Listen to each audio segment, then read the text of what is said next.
So, are you DTFF?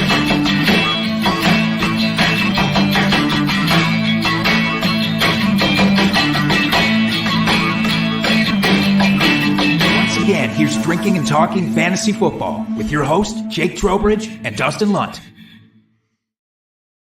Welcome back to DTFF, everyone. Happy Tuesday evening. Thank you for joining us. We've got a great show here. We're doing a little Would You Rather this evening as we are easing ourselves into what is going to be a great regular season of NFL football here.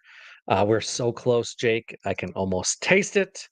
But before we can get to that, we got other things to discuss. So, first off, how are you doing this evening? Beautiful. The most beautiful that I've been. Because I am now recovered from a weekend of fun. You and I talked before we hopped on. We had some beer Olympics to wrap up the summer over this weekend. It was a delight. That is about as athletic. I don't want to speak for you entirely, but I feel like that's about as athletic as you and I get on a given day. So, even my beer pong shoulder was a little bit, it was a little inflamed going into Monday. It was a little sore. How are you feeling? As I was saying, I was a wee bit hungover. As much as we drank at the expo, it wasn't like beer games drinking. This was a lot more drinking in a shorter, compact time. But I have to say, I had a lot of fun. I never played beer darts before, and I had a lot of fun with that game. Glad that one was introduced into my repertoire of beer gaming, because that was a lot of fun. And you don't have to Nobody really lost a pay toe. attention all that much, which is nice. Yeah, nobody And lost always a good thing any with that. appendages. So I consider No. that a rousing success based on that fact alone. Yeah, absolutely. So, Jake, we had like final cut downs here and lots of trade rumors and trades going around. Anything that you really want to touch base on that you feel is fantasy, could have some fantasy impact later down the road, or maybe even immediately? I don't know. Couple of the things that just stood out from all the news. 'Cause, yeah, it's cut down, and a lot of stuff is coming fast and furious. A lot of the guys weren't players that I was interested in drafting one way or the other, Mhm. nor did I think they were going to have a big impact on other fantasy relevant players. But I do want to call out that CD Lamb got his contract. So if you were Mhm. worried, worry no more. If you already drafted and you took CD Lamb with confidence that he would get the deal signed, congrats, because you might have even got him at a bit of a deal. I would just say use that information with Jamar Chase if you have not drafted yet as well. These things often look a lot worse than they actually end up being, and I think that Jamar Chase will find himself in an okay situation. I don't think that the holdout will continue there either. Do you feel that way? No, no. There was actually a little blurb on Twitter here before we jumped on, or before I came down to my podcasting room. Uh, it's fancier sounding than it is, folks. But it said that Jamar Chase was expected to start and play week 1. So sounds like his holdout isn't going to really uh, impact the regular season. But you never know; things could change. But yeah, I wouldn't worry about that too much either. And then as far as some of these cuts or players, I mean, there hasn't been really any big surprises, I would say. Biggest name I think was Kadarius Toney got cut by the Chiefs, but I don't think people are overly surprised by that one. Just considering his lack of production and the talent they keep bringing in to try to fill that wide receiver void. So I can't say that was a surprise, but probably the biggest name that I saw as far as an actual cut over the last couple Yeah. days. Not a big name, but one that I feel sorry for. Tim Patrick. I was just excited for the guy to come back. He's had 2 back-to-back injuries. He's a 30-year-old wide receiver for the Broncos. It's like there's a chance that he can do something out there this year. And they were talking him up a little bit in camp, probably to hype up his trade value, because they ended up just Hmm. releasing him. He's already signed with the Lions practice squad, I saw. So that means Tim Patrick, there is no relevance for him this year. It does clear a little bit of clutter out, though, for a guy like Greg Dulcich, who I've been very excited to get as a late round tight end sleeper. Hmm. So that's one less obstacle in his way. And Jake, can we get a little bit excited for Marvin Mims? Maybe. Nope. Nope, No? we can't. You know why? Because Sean Payton could have one wide receiver on his team, and that receiver is named Marvin Mims, and he still would find a way to not use him. That is how much Sean Payton hates Marvin Mims. So I Uh, still won't get into him. I love Marvin. I wish him the best, but he needs a new coach, I think. yes, yeah. And gotta say hello to our friends in the chat. We got Albert and Scampers both joining us. Good evening, friends. Thank you for joining us. Hope you uh, follow along in the chat and tell us who you'd rather be drafting this evening at ADP as we're going through these. But before we get into that, Jake, we've got two things to get off our plates. Figuratively speaking, you gave us the beer this week, so why don't you tell us what this beer is all about? Yeah, look, I've not had a lot of Gumball Head in the past. I don't know why. I always pictured Gumball Head as just like that IPA brand. It just seemed like that's Mm-hmm. what they were most well known for. But I got this little kind of mystery pack from them or variety pack, and it has an American wheat ale in it. This one is called It's Not Normal. It's an American wheat ale. And I'm guessing they think that it's like maybe a little hoppier, perhaps, than the average wheat ale, Mm-hmm. because that is what I taste out of this. Is that fair to you with the Yes. better palate? Okay. Yeah. Yeah. This is definitely not your typical wheat ale. This is more of like Mhm. a pale ale, like pressing the limits of IPA for me personally. Like Yeah. it's got a lot of dankness to it, a lot of hop flavor that I just don't necessarily care for. I like it a little bit more muted than that, but it's not a bad beer. I've had this beer plenty of times. It's good. It's one of those I can only have a couple before it's just too bitter for me. Yeah. And so I think that my initial point stands. They are still the IPA brand in my eyes because even Hmm. their non-IPA beers are basically just IPA beers. So, but it's nice. It's fine. It's fine on a hot Hmm. ass day like today. 105 degrees in the Oh, humidity. This works. This will get the job done. hmm. Absolutely. All right. Now that we've talked about that, let's bring back our segment that we haven't done here for a hot minute because of other pressing things on our show. We've got our drunk trade finally back. I can't wait to see what you got for us, Jake.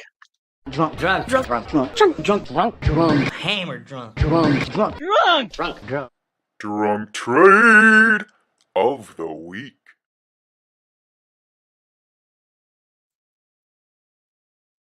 Coming from where?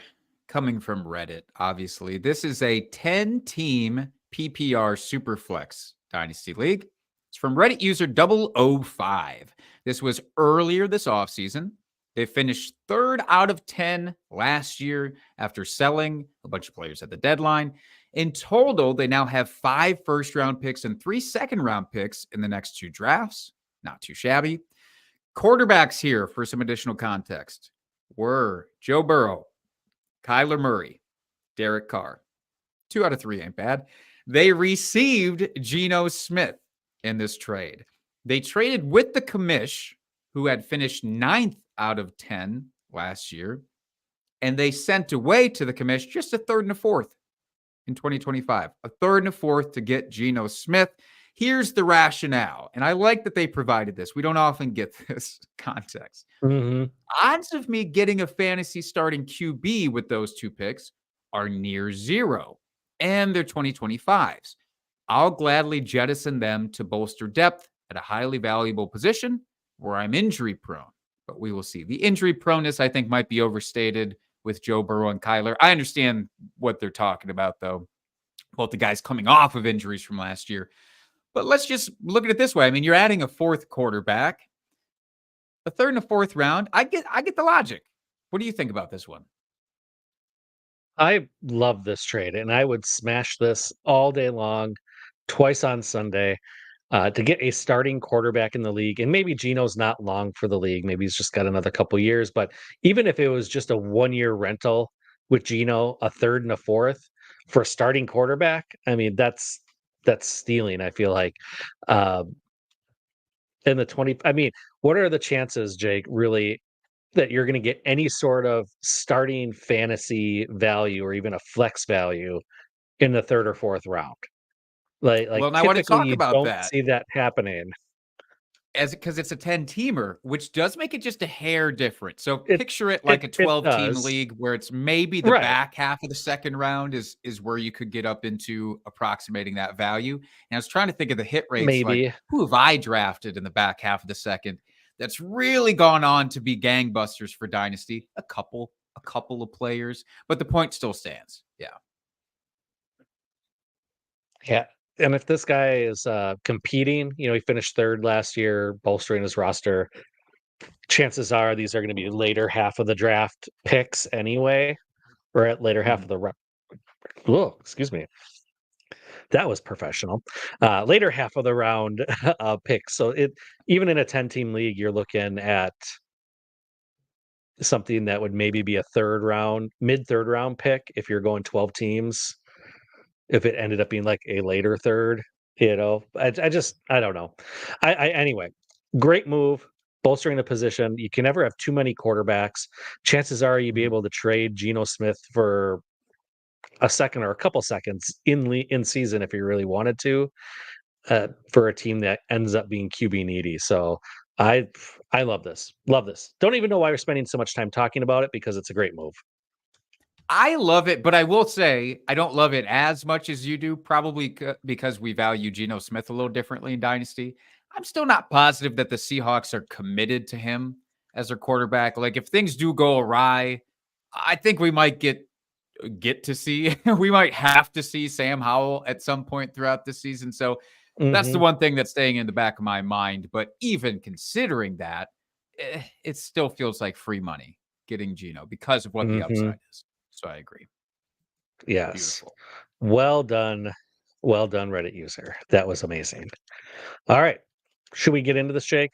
And not leave our many fans Indeed. wanting here to talk about this. So it's a game we love to play handful of times a year. We'll probably revisit it towards the end of the season. We like to do one off season, more dynasty slated, but this is for a redraft here since we're really in the heart of redraft season. Uh, if you're like us in our home league, we have not drafted yet. We draft next Monday, right at the last minute, as to make sure we hear about every possible injury that may happen between this weekend and next weekend. So, uh, That's right. if you haven't drafted like us, use this information in your drafts because I think it'll be super useful. Otherwise, maybe use it for some trade targets and valuing players that way. So, yeah, a little who'd you rather? So, Jake, we're going to start quarterback position here because why not? Would you rather be drafting Brock Purdy or Jaden Daniels? And just for context, most of these players are within like maybe 3 spots total ADP. Like they're very, very close. I'm not doing anything that's, super spread apart here. Because we've talked about this so much in the past, I'm not going to spend a lot of time on these particular players, but I do want to talk once more about the value types of quarterbacks. You have your elite pocket passers, talking your Tom Brady's of yesteryear, your CJ Stroud from last season, those types of guys for fantasy. Elite pocket passers that rely on crazy high yardage and efficiency and crazy high touchdowns. And then you have your other bracket of guys who can be completely mediocre passing and still be gangbusters good. Second time I've used that word tonight. I'll try not to do it a third. It's like Beetlejuice. I don't want gangbusters coming out. But these types of Oh, that's mobile quarterbacks can be really good, even if they're bad passers. So if Jaden Daniels is a bad passer, I kind of don't care because his rushing upside is still so massive that I will default to Jaden Daniels every single time. Brock Purdy, yes, he has a ton of weapons. He's always had a ton of weapons. And last year, we still saw him peak around what, QB8, QB9. And I think that's his absolute best case scenario. I don't think he eclipses that this year. So I'll take the upside shot. What do you think about these two? Yeah, I'm right there with you, Jake. I agree 100%. Purdy is probably the safer option. Like he gives you a solid floor that you'll be able to bank on every week. But like you were saying, I don't think he has the upside. Where Jane Daniels, he has that upside, maybe a little bit lower floor, a little bit scarier play because he's a rookie. and we just don't know what to expect. But at this point in the draft, if I'm not getting one of the super elite guys that I'm high on, I would take Daniels over Purdy every time. And Albert in the chat, by the way, great clarifying question for this. Not something that we delve Hmm. into often, but is this a 4-point per passing touchdown or 6-point per passing touchdown situation? In terms of Brock Purdy's finishes, I know like when Fantasy Pros has their end of year ranks, that is a standard 6 and 6, I believe, is how they do it. 6-point passing, 6-point rushing, I believe, is what they utilize for I theirs. believe so. And if that is the case, if your individual league is 6-point passing, 6-point rushing, I'm still going with Jaden Daniels. So it's not the passing touchdown upside for either one of these guys that I'm going to lean into here. Jaden Daniels is still all about his feet. Brock Purdy, even with a 6-point passing touchdown, still has to be elite as a pocket passer, still has to hit 30 touchdowns as a minimum to be in that upper echelon. Whereas Jane Daniels doesn't have to come close to that. But it is a great question, I think. Absolutely. Okay, let's move on. Let's do another pair of quarterbacks. And this one, Jake, I put on here specifically for you. And this is one where there are a few spots apart in ADP. And this is Anthony Richardson or Kyler Murray. I think Richardson was QB5 and Kyler was QB8. I'm just curious more to hear about how you feel about the upside of Richardson versus Kyler. Because I know Kyler's your guy, so I was really curious about this one. I appreciate that. I've gotten this question a lot lately in live streams that I've been doing the last couple of weeks because I think they're both now getting a decent amount of hype. Finally, I saw Matthew Berry. That is Kyler is also his guy. Way to steal that guy, Oh, Matthew. Obviously taking that from jeez. me. Uh, no, but I do think Kyler represents the greatest value that you can achieve at quarterback in fantasy drafts right now. I mean, yeah, I like Jaden Daniels if I'm really punting the position, and that's fine. And I might end up doing that. But Kyler Murray, you said QB8, still going a healthy bit further than I think he should go in drafts.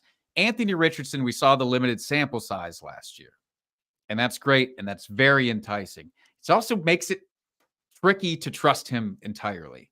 So I want to believe, and I know that the upside is there based on what we saw last year, but that's 3 games.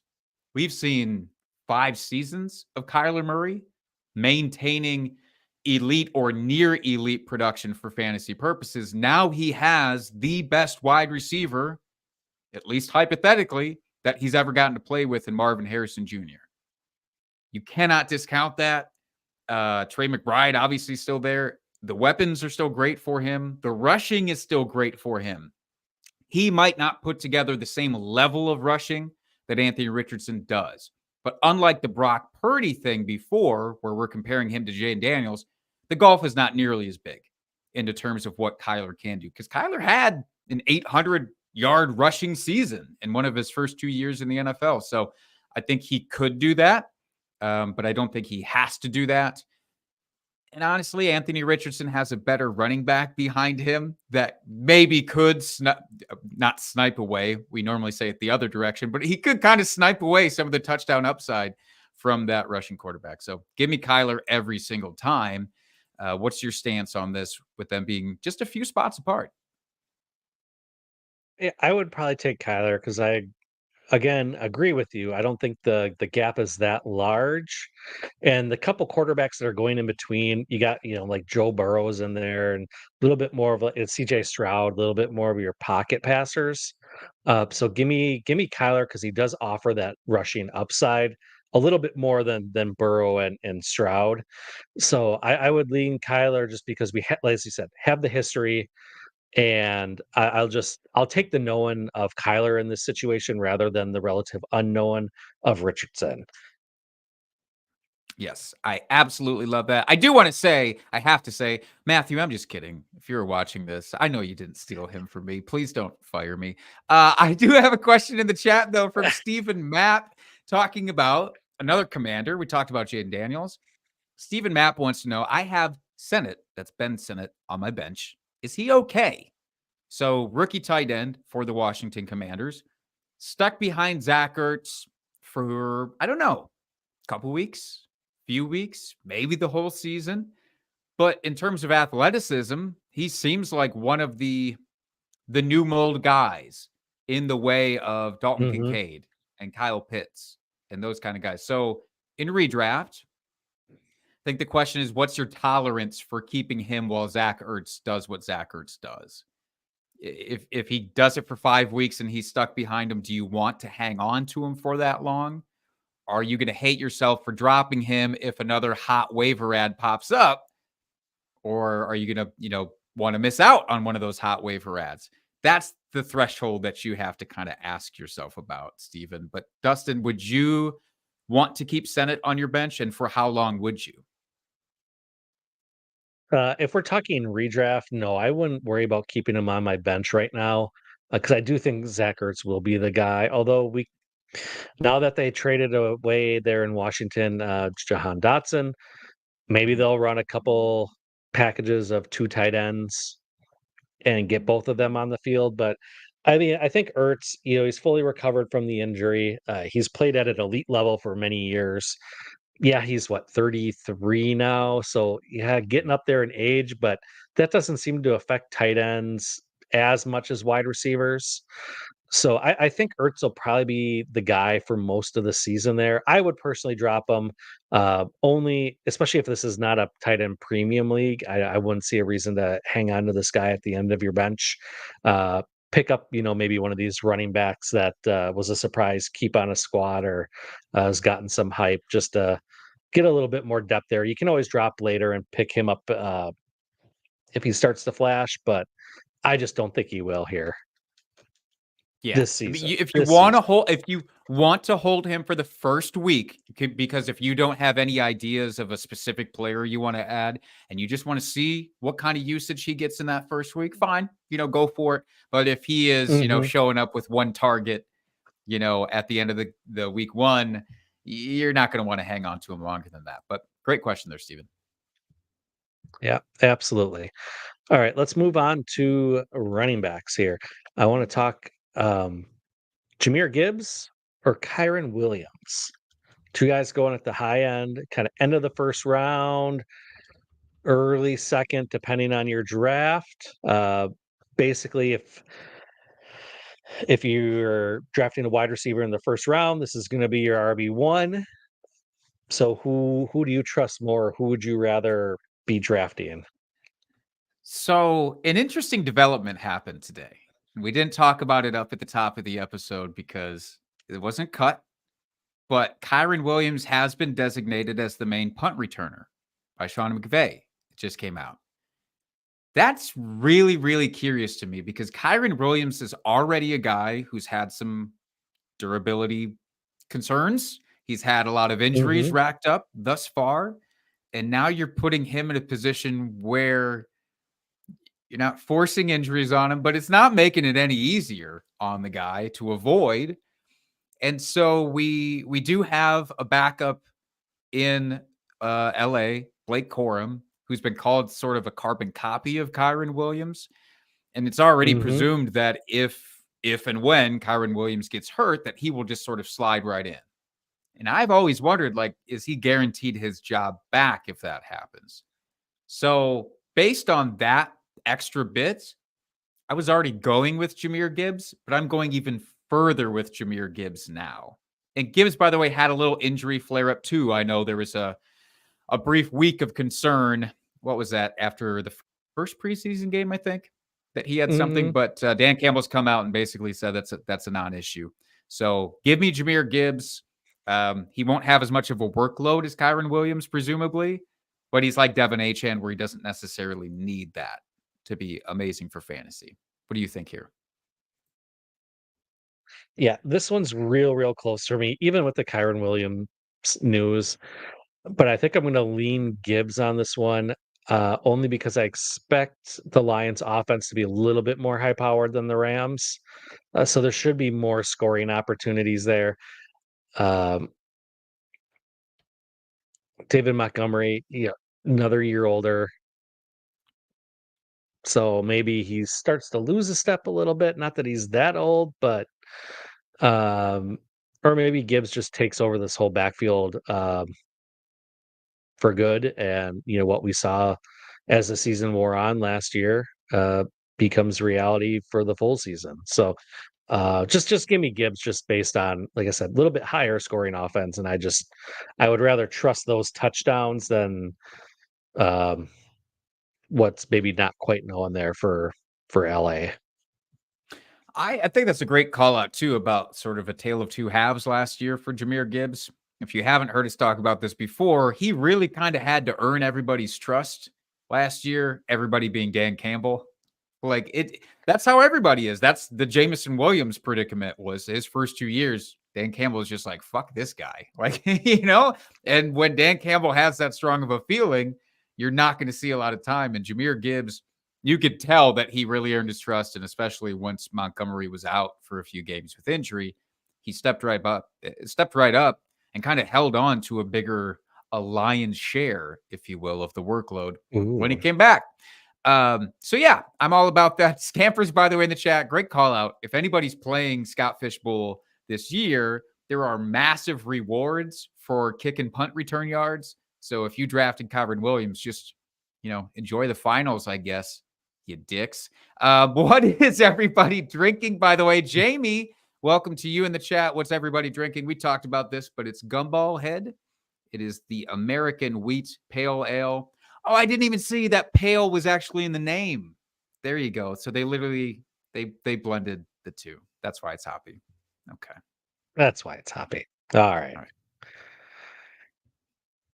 So, Jake, do you want to go wide receiver next, or do you want to go tight end? Hit me with some tight end action. All right. Because we love nothing better than good tight end chat here on this pod. We got Evan Ingram or Kyle Pitts. I think this is an interesting one because those are two tight ends in my rankings that are right at the same end of the same tier for me. Ooh. And so it's just I think this is an interesting one. So I want to hear your opinions first, Jake. First of all, Evan Ingram deserves credit for what he's done. And I know he's still kind of an overlooked guy. Kyle Pitts also still kind of an overlooked guy because of what's happened the last 2 years. So it's right that they're in this group together. But last year, Evan Ingram led them in targets, led the team in targets. He almost matched Calvin Ridley's yardage output last year, and that's great. And he's been historically good to great in fantasy. Last year, I do want to say tight end 4 in points per game, but Christian Kirk was out for a good chunk of time last year, and that's really when Evan Ingram thrived. He went from being very solid tight end to a top performer. And Christian Kirk is back this year. So assuming that he stays healthy, I think they occupy somewhat similar space. And so I don't think that we should be counting on that same top 5, maybe even top 8 production out of Evan Ingram. Whereas Kyle Pitts, he still has a path to be a top 2 tight end. And I think that he, out of all of these guys in this, throw in Dalton Kincaid, throw in Mark Andrews, throw in George Kittle, out of all of that group, I think he has the best shot at finishing as a top 2 tight end out of that group. He has a competent quarterback. That's all the dude is needed. And Kirk Cousins, a competent quarterback that can throw downfield with some level of accuracy because he is kind of a field stretcher, Kyle Pitts. So give me Pitts and his upside. This is an interesting question coming from you. I know you're in on Kyle Pitts, but how in on Evan Ingram are you? I should ask. I'm pretty in on Evan Ingram, but I would still take Pitts. I think he has, as you said, the higher upside or higher ceiling to him. We saw it his rookie season. He had over 1,000 yards. And where he's always been lacking is the touchdowns. Basically, before Julio Jones left, he was just like, put the voodoo on him. It says no touchdowns for you. But I think that curse is going to be lifted this year with Captain Kirk there. They're going to be throwing the ball more. I know Drake London's there. I'm very high on him as well. I think this whole offense takes a step forward. but Kyle Pitts is going to be the number 2 receiving option on this team. I don't care what you say about Bijan. He'll be the number 3 guy. So what we want is a tight end that is going to be very highly targeted in offenses like this. And I think, as you said, Kyle Pitts, I don't know if I could go as high as 2, but I mean, definitely 3 or 4 this season. I could see him finishing, and where he's being drafted right now, like that's just such a great return on that ADP. Hell yeah. Hell yeah. We had a very successful tight end discussion. You see how that was not painful at all? When we get to talk about good or at least promising tight ends, it's all great. It's when we get to the other icky stuff that it tends to I swerve. know. So let's just not do that. Well, there might be one in there later. We'll see how far we get along here with the list. All right. All right. Well, we're going to bounce to wide receiver here. And I want to start with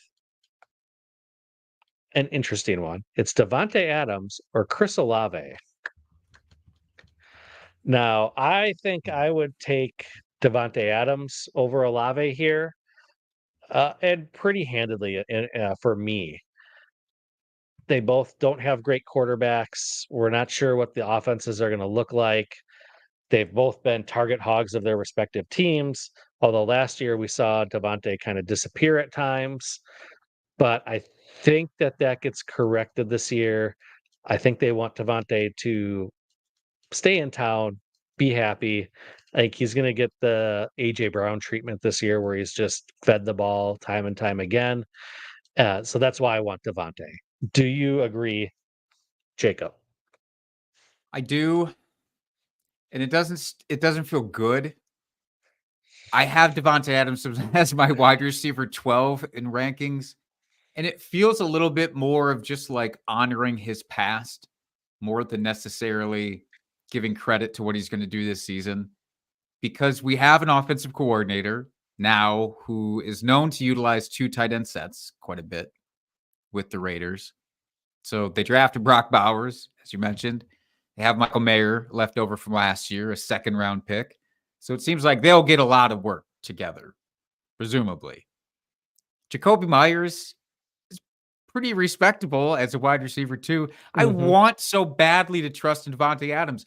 If you watched him play last year, and even if you were watching that receiver show on Netflix and just caught like the highlights of that, the dude didn't lose any juice. None of it was his fault.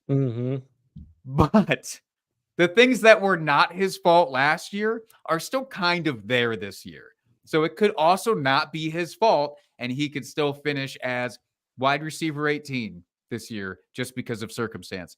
However, I say all of that only to say Chris Olave, gross, yuck. Saints, gross, yuck. I don't want Chris Olave. He feels like he has no upside to me. And I know they're hurting for pass catchers on that team. Still doesn't do anything for me. Him and Michael Pittman are 2 guys I just don't want to draft this year. They're going way too high. Give me Davante Adams, and I'll take whatever comes. I hope it's better. It has to be better than last year, at least, with Gardner Minshew, but we'll see. I hope so. I hope so, just for Davante's sake. I don't want to see him putter out after all the great memories that he gave us with the Pack. That's right. All right, let's stick with wide receivers here. And we're going to go down the board just a little bit here. And I want to talk Rashee Rice or Terry McLaurin.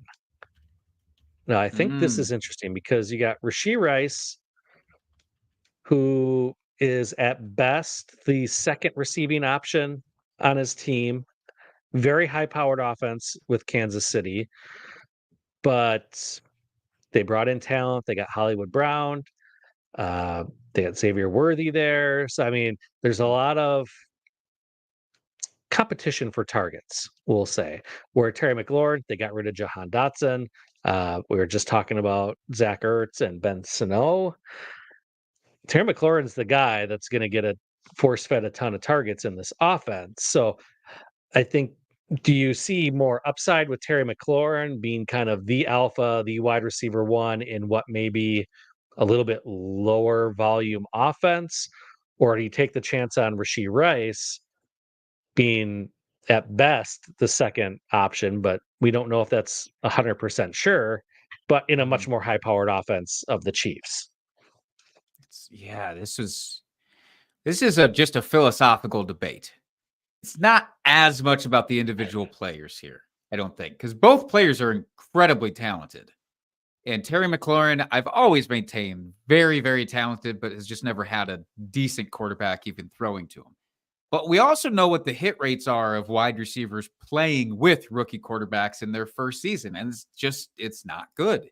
It massively still caps their upside. So even though Terry McLaurin, it should be better with Jaden Daniels than it was with those other guys that he had to play with before, I'm still pretty nervous. And like you said, I do think it should be somewhat of a lower passing offense. I'm in on Jaden Daniels because of the rushing upside, not because of the passing.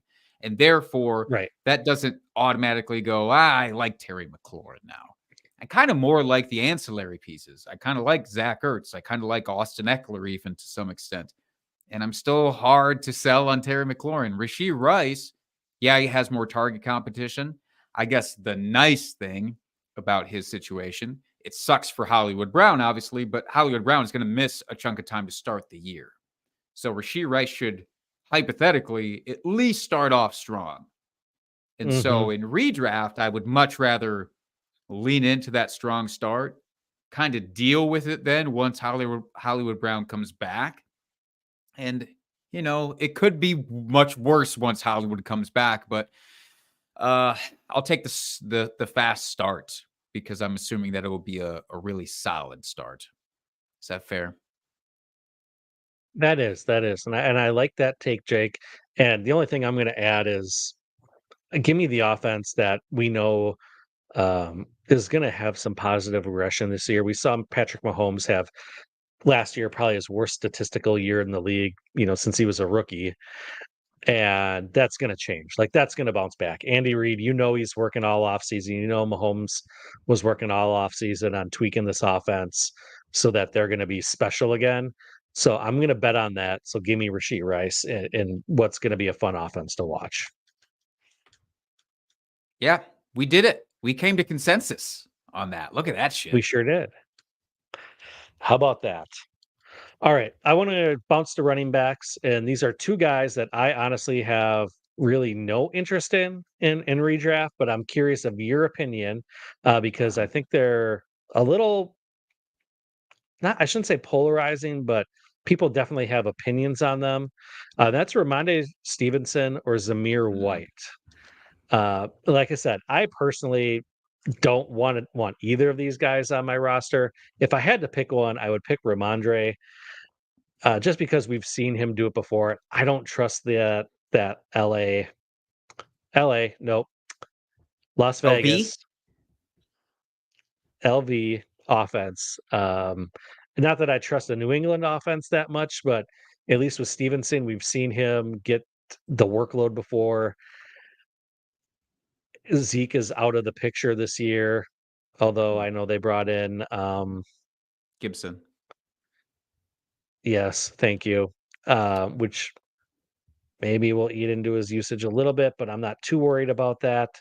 So just give me Stevenson. I think it's gross, and I don't want either of them. But would you be comfortable drafting either of these, or which one would you be most comfortable drafting? I should say, Jake. I agree with your last statement, which is that I don't want either of them, and I'm purposely avoiding both of these guys in my drafts. So the answer to this question is pass and get me a wide receiver or tight end or whoever else in this particular draft slot.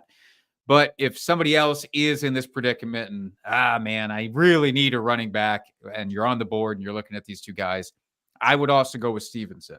Now, I disagree about Antonio Gibson. I've been on him as a sleeper all offseason. I'm not pivoting away now just because I really do think if they draft or if they brought him in for a reason, it has to be because they're going to utilize him as a pass catcher out of the backfield. And this offense, I just think it's going to be very bad. I think both offenses will be pretty damn bad, but I think the Patriots will be even worse. And so if Ramondre is not seeing as much target share as he maybe has in the past, then he's going to have to do with touchdowns.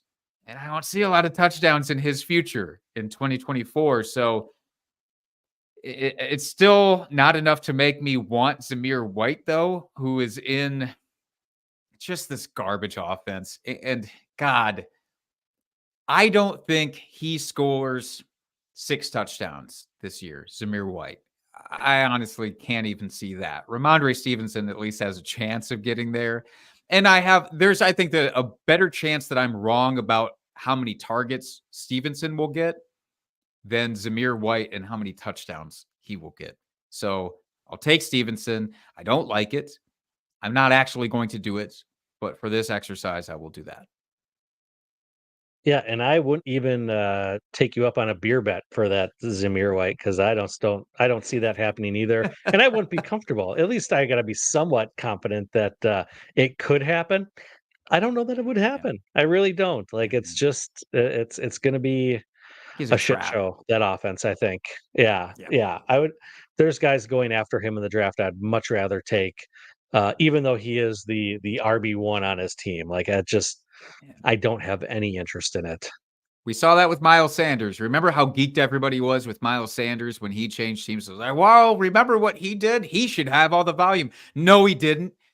Eat it. There was a Chuba Hubbard lurking behind him, and I'm sure Zamir White has a Chuba Hubbard somewhere. His name is probably Dylan Laube, to be fair. Probably the rookie, but we'll see. Hmm. Yeah, let's do just a couple more here, Jake. And we're going to go bounce back to wide receiver, and that's high end here. But I think this is kind of an edge of a tier, let's say, or beginning of a Okay. new tier, depending on how you rank them. And that's Okay. Garrett Wilson or Puka Nakua. They're both going to, again, the end of the first round, maybe early second, depending on how your draft is going. They both, Garrett Wilson has got the talent. He's got Rodgers there, who we think is fully recovered and going to be slinging the ball around with that pinpoint Sweet. accuracy. Puka coming back after that phenomenal rookie season. Can he repeat? Cooper Cup, hopefully healthy this year. Will he eat into that, actually being fully healthy and on the field all the time? So who would you rather have here, Jake? This is a great question because there's so many factors to consider for these two players. One is quarterback. So you talked about Aaron Rodgers.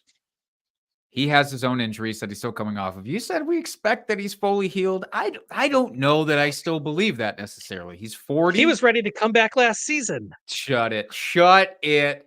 I don't care how much Dolphin fucking he was listening to. There wasn't a chance that he was coming back last season at any point. And even if he's ratcheted up the Dolphin dongs, I don't see it necessarily as a given this year. I do think with Rodgers, there's a better chance that the upgrade is there for Garrett Wilson. So, like, it was so putrid for him what he was playing with in years past. And it's a lot like the Terry McLaurin argument, except now he has a veteran who is solid. Matt Stafford has his own injuries to consider, and they're fresher. He re-aggravated something just, 3 weeks ago? So Stafford has question marks. And I don't think that any other quarterback besides Stafford that is currently on the Rams can support both Puka and Cooper Kupp. So one of these guys is going to get really downgraded if Matthew Stafford goes down. I think it might be Puka who gets downgraded because Cooper Kupp is probably going to be playing a little bit closer to the line of scrimmage, not going to be like the downfield guy. So he should be a safer option for a backup QB, whereas Puka might be a little bit out of luck there. I still don't trust Aaron Rodgers. He's still 40 years old, coming off an Achilles injury. He's still known as his kind of escape artist ways of getting out of the pocket, and his mobility is still somewhat important to his style of play. But I'm leaning towards Garrett Wilson, and this is a very, very fresh change of stance. 2 weeks ago, I still was more in on Puka Nacua than Garrett Wilson, but I think right now it's Garrett. What about you? Yeah, I'm gonna agree with you, Jake. I feel like we're agreeing so much this week, but that No, just what's that means we're about? just great minds. But yeah, I just agree. Garrett Wilson is the guy the alpha. There is no one else that's really competing with targets. I know Mike Williams is there, but Yeah. really, is he there? I mean, until we see him stay healthy for an entire season, I just, at this point of his career, I don't find him as a big concern. He'll probably have a blow up week or two in there, but uh, Garrett Wilson is the guy. Rodgers loves to throw to his alpha wide receiver. We've seen it over the years, just force feeding, his favorite guy, his guy, whether it was Jordy, Devontae, uh, uh, Randall for that year that he had to because nobody else was yeah. healthy. I mean, just yeah.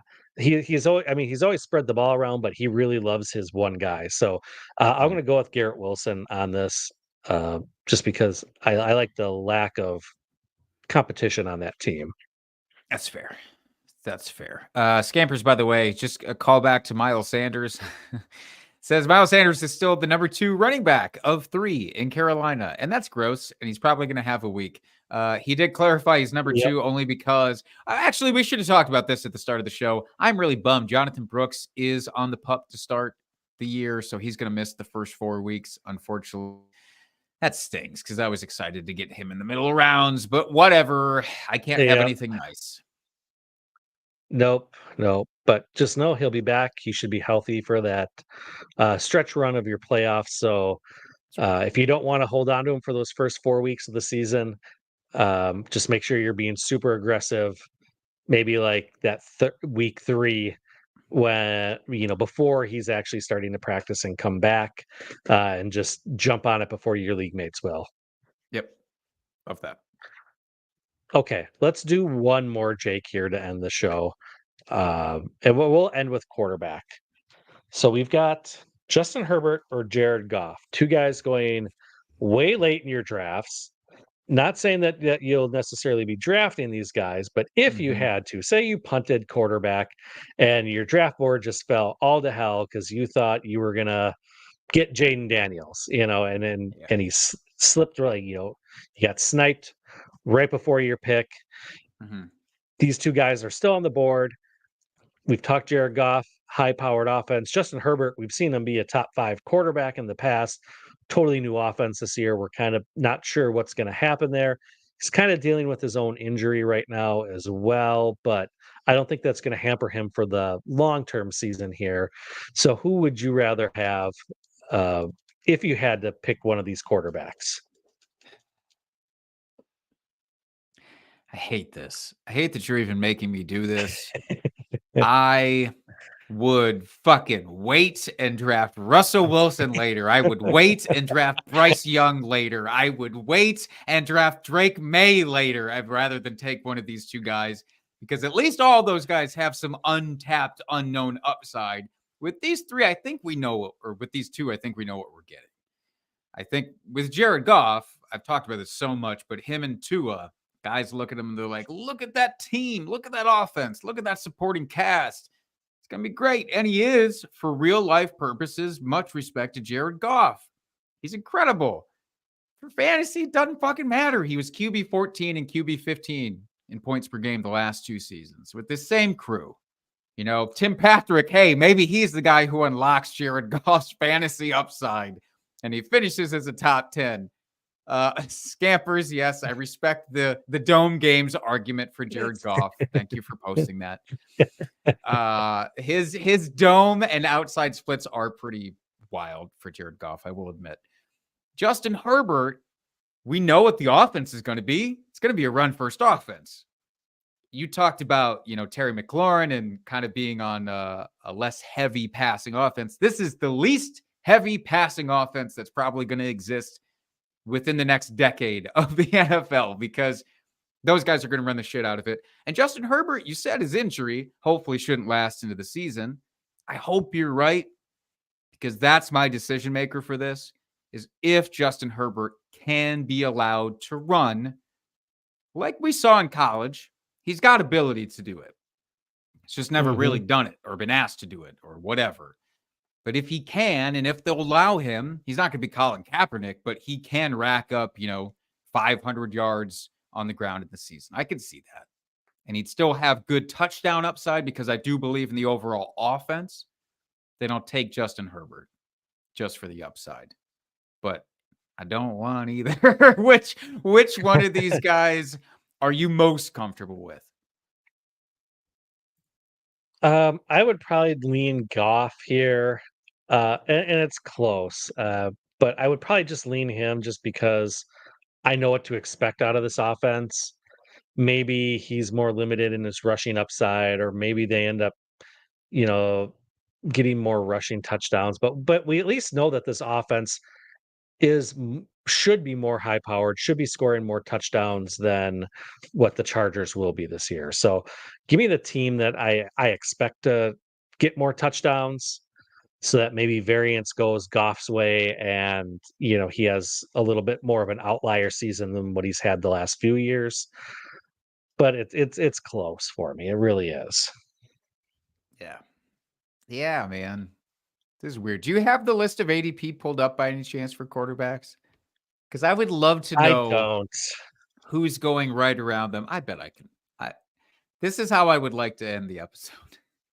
Is to I know can. how many can we pass over? Like, where does it get gross where you're like, oh, I'll definitely take one All of these right. guys over the Okay, others? here it is, Jake. Are you ready? Yes. You've got and this is I just pulled up Fantasy Pros Okay. ADP. You've got Jared Goff at 14, Okay. Tua 15, Lawrence 16, Herbert 17, Rogers 18, Cousins 19, Stafford 20. I'm taking all of them over both of these guys. I'm taking every one of those players over both of them without Even hesitation. Stafford, after we're just talking about Yep. his own injury concerns. Yep. Because his upside while on the field is still slightly higher than Jared Goff's. And so if he gets injured, I go to the waivers, I find somebody else to do that dance with. And that's fine because I'll keep testing out the upside of guys that are even further down the list. Baker. Okay, Deshaun Watson. Let's just put an asterisk next to. Okay, Bo Nix is where I throw in the towel. Bo Nix is where I'm like, okay, fuck. I'll draft Justin Herbert or Jared Goff, and I'll deal with the consequences of doing so because you will not catch me with Bo Nix on my rosters. Fair enough. Right. Fair enough. Well, I feel Gross. like that's a good way to end the show. Good place to end it, Jake. Do you agree, or you have anything else you want to add here before we get out for this week? I got nothing. Keep your eyes open, I suppose, for additional player cuts, trades. A lot of them are going to be low grade. Don't overreact to these random ass additions. The Cowboys are going to add somebody. All right. Just don't freak out about whoever it is that they add. That's right. That's a great place to leave it. Oh, we got one question from the chat here. From the Conscious Machine 413. 12 team full PPR, one keeper. Do I keep Gibbs for the 34th pick or keep Nico Collins for the 111th? So you're talking third round versus, I don't know, 10th round, roughly. Mm-hmm. Yeah. Good math. Good fast math for you on that.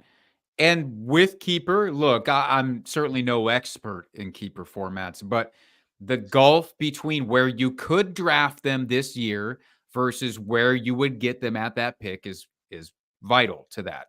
Jahmyr Gibbs is going right now, start of the second round, maybe towards the middle of the second, just depending in your league format. That's not a huge gap. You can get a comparable running back around him. You can't get a Nico Collins that late, I don't think. So I would go with Nico Collins. What do you think, Dustin? Yeah, I agree, especially since they also added have pick 10 and 15 also. So, I mean, if you're really high on Gibbs and really wanted him on your squad, you could take him with one of those two picks. He'll be there with the 10th pick, I would suspect. Oh, yeah. But probably the 15th overall, too. I mean, you're looking at the early second. Like, there's a good possibility he'll slip to there as well. It really just depends on your league, but I would use one of those picks on Gibbs if you really want him on your squad. But yeah, to get a guy like Nico in the 10th round, that's just not going to happen. unless you get really, really lucky. So I agree with Jake here. I would take Nico in that spot. So, Beautiful. oh, Beautiful. and then I love this. Go Pack Go. Been a Pack fan since birth, 1979. Same here. Love it. Same here. Love it. All right. And with that, thanks to everyone in the chat. That was a lot of fun. Very good chat this evening. So thank you all.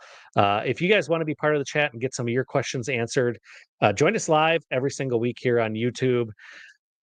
Subscribe to us, do all that good stuff to let so that lets you know when we go live every single week. If you don't want to join us live and just like to hear us in your earballs, download the audio version of the podcast and give us a rate and review. Follow us on Twitter. You can follow my partner here, Jake, at Jake Trowbridge. You can follow me at FF Dusty Dog, and you can follow our podcast at Drinking Fantasy. We are here for all of your waiver wire, start sits, trade questions here as the year is getting fired up and going. That's what we're here for. We love to answer all the questions. So make sure you're hitting us up if you have any questions. And until next week, folks, keep drinking and talking fantasy football. Cheers, FFers.